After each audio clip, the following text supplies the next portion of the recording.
Hello good morning सबैलाई। आज अब हिजो 2 दिनदेखिको यहाँ चाहिँ स्नो स्ट्रमले गर्दाखेरि चाहिँ एकदम हिउँ जमेछ। अब त्यही सफा गर्नको लागि चाहिँ तयारी हुँदै, अब थाहा छैन कति टाइम लाग्छ। एकदम बाक्लो छ, ठुलो हिउँ पर्ने भएको कारणले गाडी पनि ग्यारेजभित्र राखेको थिएँ। बाहिर त एकदम बाक्लो छ। अब यसो बाहिर सफा गर्नु, बाहिर पहिला एक नजर हेरौँ। हिउँ सफा गर्न मेरो हतियार पनि रेडी छ यहाँ। अब धान्छ कि धान्दैन, सानो छ। एकचोटि बाहिर सरेर हेरौँ कति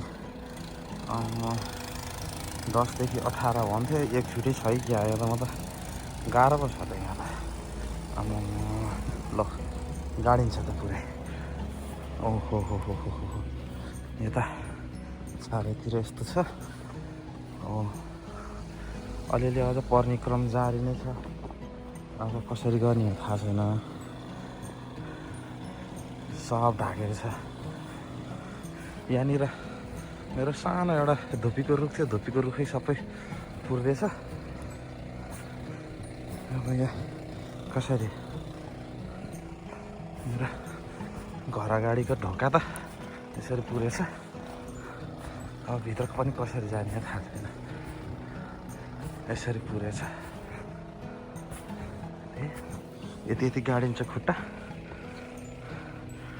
एकदम बाक्लो छ। गाडी चाहिँ गममै है।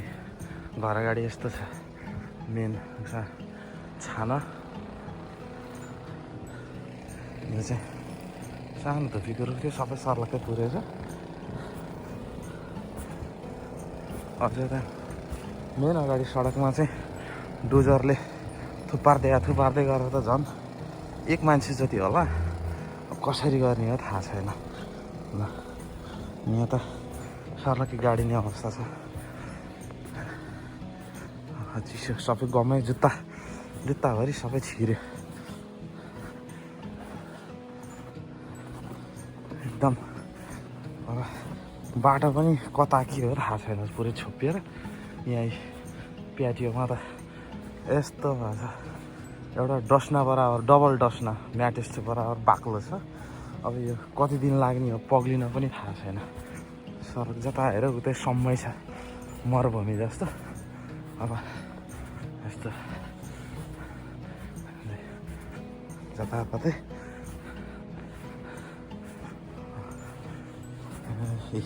झ्याल माथिसम्म यसरी आएको छ। यहाँ यसरी यस्तो पुरै यसरी छोपेको छ। सफा गर्न मलाई कति टाइम लाग्छ थाहा छैन।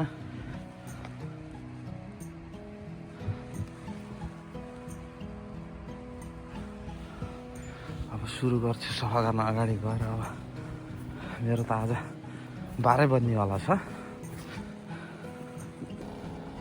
12 मात्र होइन, 13 बज्ने छाँटकाँट देख्दैछु म चाहिँ। एकदम बाक्लो छ।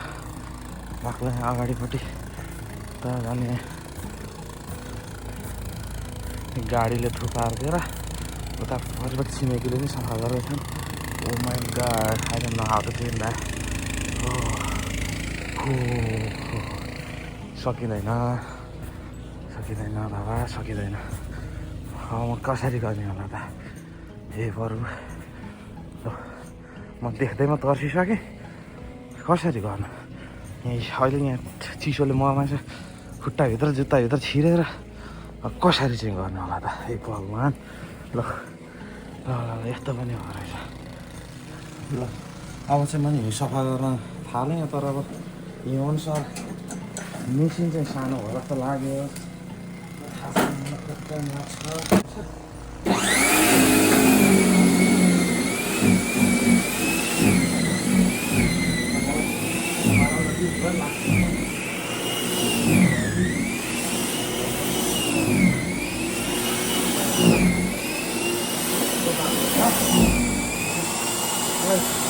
त्यस्तो पानी आयो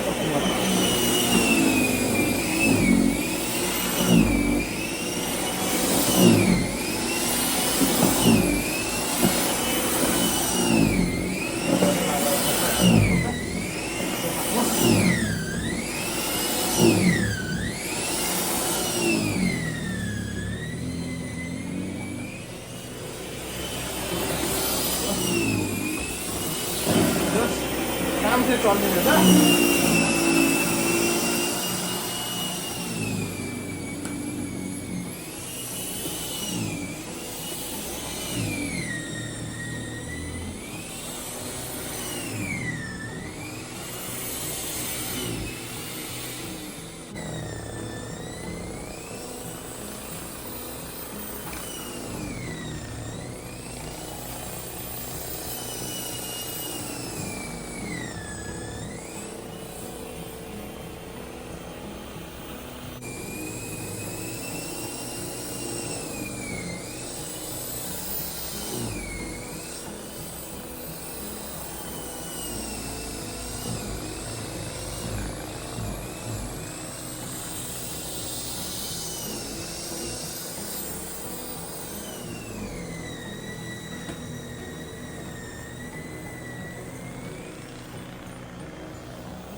अलिकति स्वर्गमा हाटेर आएर मन लाग्यो।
हालत खराब छ है। दारी झुङ्गा नै जमेर यस्तो पो भएछ त। 9 बजेदेखि सुरु गरेको 12:30 3.5 घन्टा लाग्यो मलाई यति सफा गर्नलाई। अझ राम्रोसँग सफा गर्न सकिएन, एकदम चिसो हो। सब जुत्ता पनि भिज्यो, सब फेरि हिउँ पर्न थालेछ। कति पो पर्छ।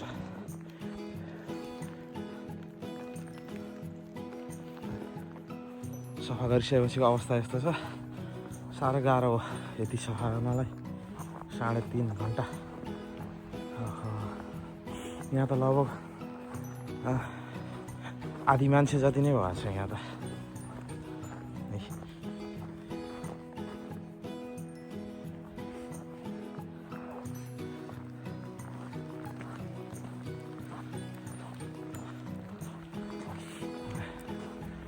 त्यस्तै छ।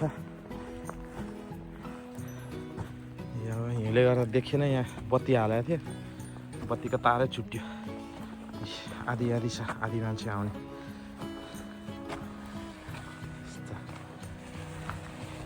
फेरि सुरु भयो हिउँ पर्न।